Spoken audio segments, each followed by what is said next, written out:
మిథున రాశి వారికి జన్మ గురువు సంచారం చేత ఆత్మవిశ్వాసము, మీలో ఉత్సాహము అధికమవుతుంది. కొత్త విషయాలను తెలుసుకొనుటకు ఆసక్తిని కనబరుస్తారు.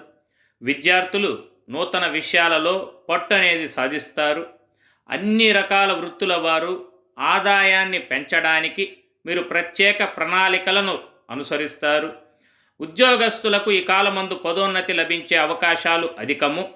నిరుద్యోగులకు ఉపాధి అవకాశాలు పెరుగుతాయి. పుత్ర సంతానం, మీ జీవిత భాగస్వామి మరియు తండ్రి పూర్వీకుల ఆస్తి మొదలైన విషయాల యందు అనుకూల కాలంగా ఉండును. మీలో ఆధ్యాత్మికత వెల్లివిరుస్తుంది. జన్మగురిని సంచార ప్రవేశ కాలంలో కొంతమేరకు అయోమయ మానసిక స్థితి నెలకొని ఉంటుంది. అంటే కొంత స్టార్ట్. ఈ వీడియో గురించి పూర్తి సమాచారం కొరకు కింద కనపడుతున్న లింక్ని క్లిక్ చేసి చూడగలరు.